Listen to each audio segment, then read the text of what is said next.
let's get to our first off the ball segment where love this. I'm curious to hear your take on this one. The Rams will be holding a veteran minicamp in Hawaii.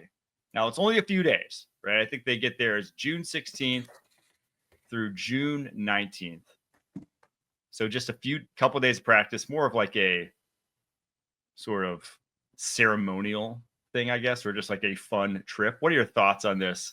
And do we see this becoming a thing around the NFL? I think it's spectacular. It's hard to plan a family's calendar with, I'd imagine a lot of these guys have wives and kids. Mm-hmm. And springtime is nice because you're not in training camp, you're not in season, but you're also in that spot where you got to be in shape. Like, drug testers could show up, and you've got to be at minicamp for a week. You got to be at vet minicamp. The OTA stuff takes a while. Let's just go to a destination. It's kind of the same thought process that a lot of these teams have implemented in training camp, which is obviously a longer stay. So the big money teams can afford to go to Napa or go somewhere nice if you're not necessarily in a great spot to have training camp. Too hot, too humid, grueling conditions. This is perfect. I mean, springtime in Hawaii, and you're a West Coast team. So it's essentially just like going to the East Coast to do camp, but you're in Hawaii. So June 16th, the team's going to fly their families to Maui. I mean, sign me up, dude. I would almost take less money to play for a team like that goes and does something like that with a family situation. I just think it's sick. I wonder what your thoughts are, but they'll definitely have less guys missing, I assume. I think this to me is indicative of what I think is going to be a larger trend that we see increasing around the NFL, which is similar to like elite universities, where elite universities almost have to sell their students on the lifestyle that they're going to get. The experience. Right? It's not just the things that are taught anymore.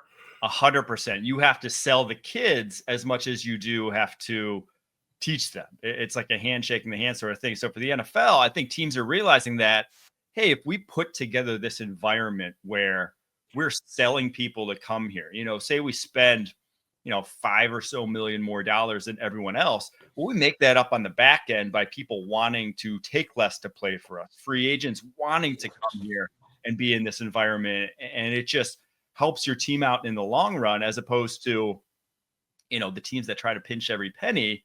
Well, then you got to pay your players a little bit more to stay there. Like, you end up losing that, I think, in the long run. So I think the Rams obviously see it. There's other teams throughout the NFL who have seen that. And all the West Coast teams can go to Hawaii. All the East Coast teams, maybe they head down to the Caribbean. There's beautiful places. Logistically, obviously, the NFL can get anything done because their pockets are deep. But I'll tell you this. There's only a handful of football tweets that my wife references to me. Twitter's down, by the way. X was down this morning for me. There's only a handful of stories I hear about from my wife in the NFL every day. This will be one of them. I'll see her later today, and she's going to say, did you see that the Rams are going to Hawaii? I'm going to be like, yes. So there's that effect too. All the wives of players who are thinking about their new teams next year, they're gonna nudge their husbands a little bit and say, hey, well, I wonder if the Minnesota Vikings go to Hawaii, because Sean McVay and Les Snead, they take their guys out there. Yeah. So I think it's shrewd, and I think it's only going to be a growing trend as we go forward. All right. Other thing in the first off the ball segment here. And I had a visceral reaction to this one when I saw it. Obviously, the Steelers traded George Pickens. The headline here is Allen Lazard in play to replace departed wide receiver in Pittsburgh. This must be one of those botched Chat GPT headlines where they just sourced what potential suitors there are to be. Maybe they looked at height, weight, or something, and they were like, same player. These guys are both tall.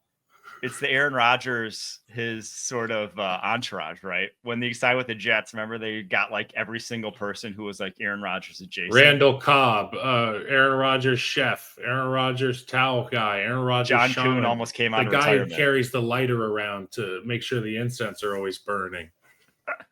But I had to look this one up. And when I saw it, I still couldn't believe it. Do you know what Allen Lazard's drop rate was in a New York Jets uniform? It was not good, because that's why they stubbed their toe so hard in the first 6 weeks of the season, because on these conversion downs, sticks routes, a guy who's apparently seen a million balls from Aaron Rodgers looked like he'd never seen a football thrown from Aaron Rodgers. I don't know his drop rate. What is a bad drop rate? Let me ask you that. Okay, that's great. That's a great question, because obviously these context. A bad drop rate, I would say anything over 8% is probably bad. 10% and above is like, just think about it. If 1 out of every 10 chances you're getting, he's an 11.6. He had 13 drops compared to only 60 catches, which was a 17.9% drop rate. Unbelievable. Thank God he's such a big strapping figure. I mean, he's 6'5", 230 pounds. He looks open every single time. There's a reason that these quarterbacks are going back to the well to him, because he presents a great target. Mm-hmm. You got to bring the ball in, dude. Yeah. I'll just it's in the positional name. For the Steelers, we're looking elsewhere. I have no interest. I'll turn his ass into an X. He'll be an X plan O-line. He'll be out there just. He could be Darnell Washington. He can do that for you. Get him on that meal plan.